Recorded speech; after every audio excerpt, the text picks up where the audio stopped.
Also this hour, he's alive. The tsunami swept him 15 kilometers out to sea. The man found clinging onto the roof of his house. Still to come, we trace the fortunes of one man looking for his lost wife.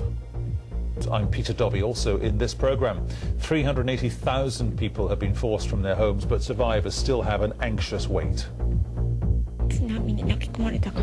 My son might have been engulfed by the tsunami.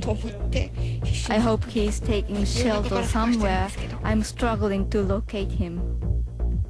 Now, look at these pictures, because it seems every disaster throws up a miracle story of survival. The tsunami in Japan, no different in that respect. It is a remarkable tale, and the Japanese Defense Ministry is saying a 60-year-old man has now been rescued, clinging there. What he was found floating on top of was all that was left of the roof of his house. It had been carried 15 kilometers out to sea by the tsunami, which swept away his wife. For 2 days, the man drifted off the northeastern coast, waving a red cloth in an effort to attract the attention of passing helicopters and ships. He was finally spotted by a Japanese military ship, which sent a small boat to get him. He is now reportedly in good health. The emergency services in the areas affected by the quake and the tsunami have been overwhelmed by the demands placed upon them. The Japanese NHK broadcaster, that's the equivalent in Japan to the BBC, has spoken to a doctor at one hospital in Minamisariku, one of the worst hit areas where the town was practically washed away by the tsunami. The hospital building was the only one to withstand the huge wave. This photo is of the two-story Minamisariku town office before the disaster.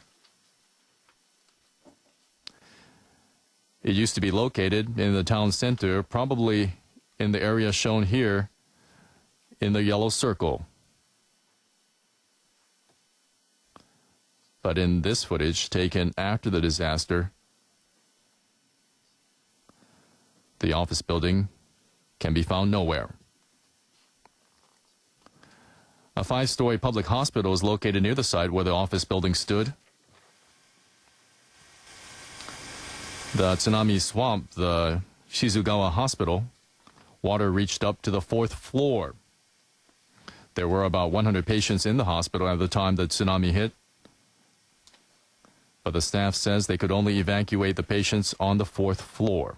This hospital staff member says they managed to evacuate about 1/3 of the patients, but couldn't do anything about the others who remain unaccounted for. He says the tsunami gushed in at an enormous speed, which makes him think it's a wonder that he's alive. Well, staying with the Japanese broadcasters, NHK has been reporting on the plight of the survivors. They followed one man trying to find his wife at a school that had now become a shelter. This man says that his wife is missing. She was at work near the airport. He says he knows where his children are, but his wife has not been found yet. The man went from classroom to classroom looking for information about the whereabouts of his wife.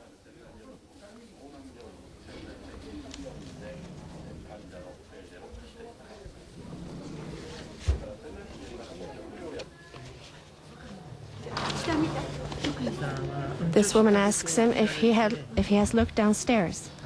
He says he has. This woman said that she tried to visit and look for neighbors, but she did not have enough time to look for his wife. She apologizes to the man. They encourage one another. The man could find no information related to the whereabouts of his wife. He decided to wait for his wife to contact him at a relative's house. This woman thanks the self-defense force troop and says she is all right.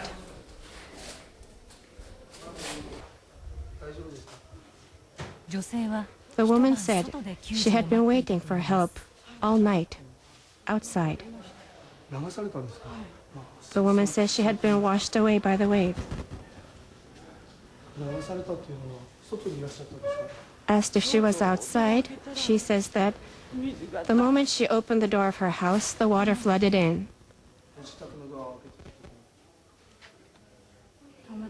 She says that there happened to be a tree nearby, so she struggled and grabbed the tree to prevent herself from sinking under the water. She hung on to the tree with the water all around her.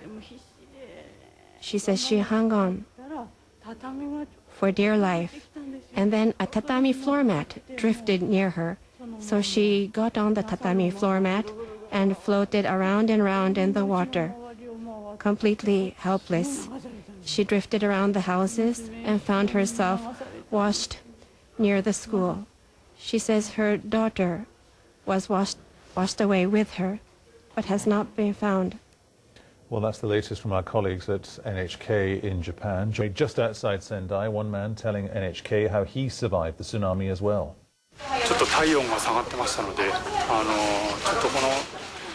I felt so cold in the water.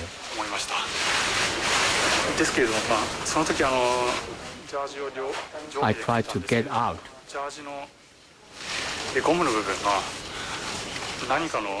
But my clothes were caught by something in the rubble.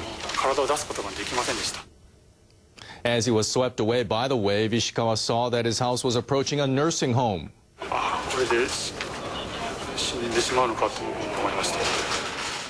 Fortunately, I saw there were still people inside the building. I cried for help.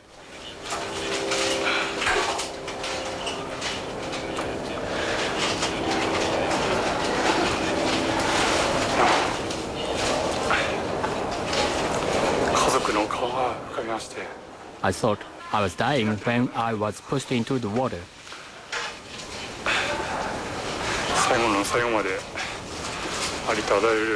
But my thoughts were focused on my family. I decided to make every effort to survive. NHK also has some tales of hope and tearful reunions. This is Miyako town of Iwate yesterday.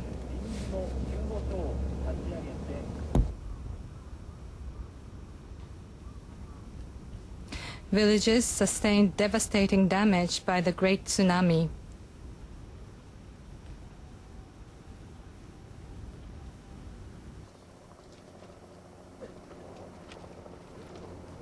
Roads were severed and residents were stranded.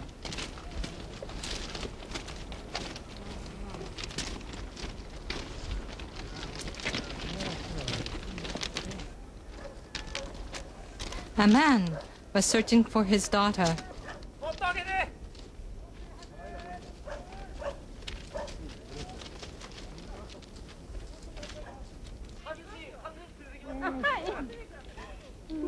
A man met his daughter. It was so good.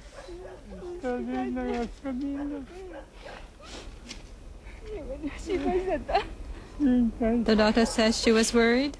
The man says he was able to meet her again. It was so good. Now, its hospital stood defiant against the raging tsunami, but the small port town of Minami Sanriku has all but been wiped from the map. More than half of its 17,500 population is unaccounted for, feared dead. From there, Alistair Leithhead reports.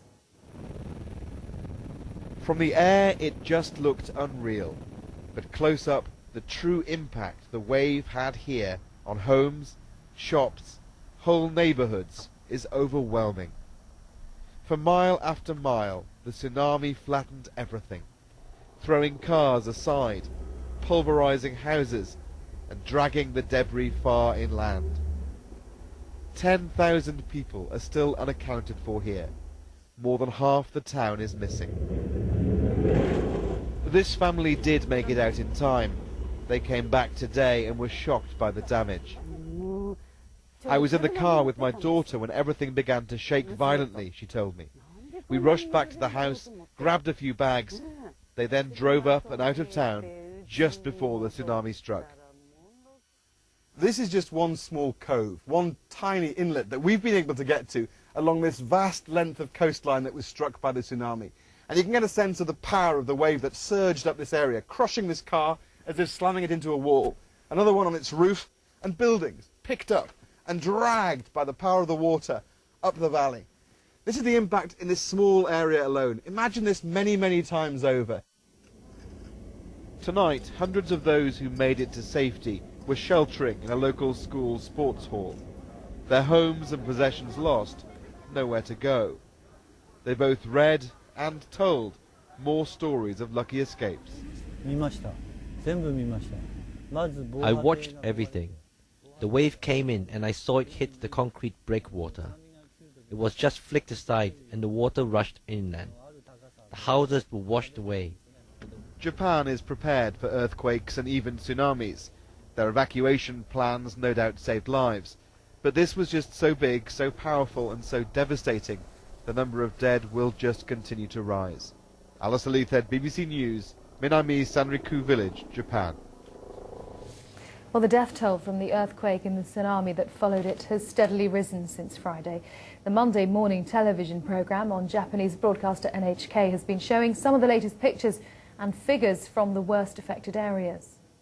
This is Yamamoto-cho, Miyagi Prefecture. This is the fourth day after the occurrence of the earthquake. The water has subsided to a great extent, and we are beginning to see the scale of damage, magnitude of damage. In Miyagi Prefecture, in Higashi Matsushima City or in Kesenuma City, 643 people are confirmed dead. Also in Arahama, Wakabayashi-ku, Sendai City, 200 to 300 bodies were found on the coastal line. In Minami Sanriku-cho, out of 17,000 people in the total population, about 10,000 people remain out of contact. And Miyagi Prefectural Police Office says that they expect that more than 10,000 people were missing or dead.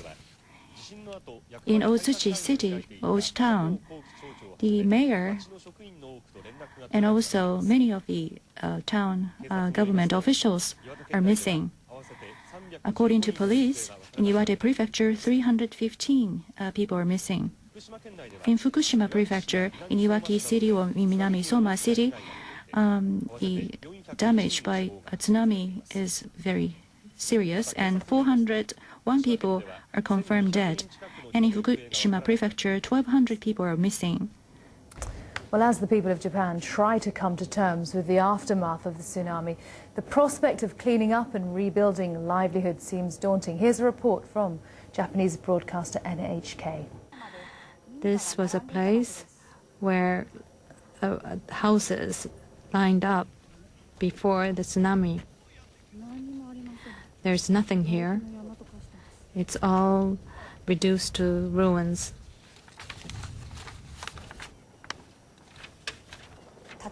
And on top of the three-story building, there was a bus that was washed ashore from tsunami. You could see the bus on the building.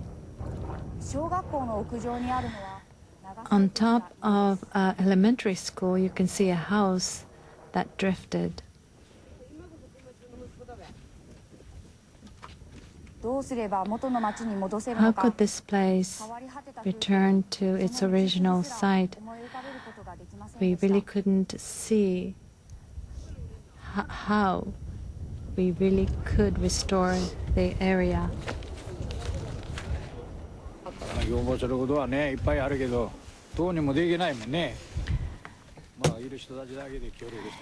It cannot be helped. Well, those who survived must help each other. I lost everything in an instant. I could save my life. I'm alive, but I don't know if it's good or bad. I don't know if it's good or bad that I survived. Hello, it's the morning rush hour in the Japanese capital, Tokyo, but very few trains are running. People are staying at home and waiting for power cuts as the country struggles to cope with the aftermath of the earthquake and tsunami. 1,500 people are confirmed dead, and it's feared the death toll could rise to 10,000.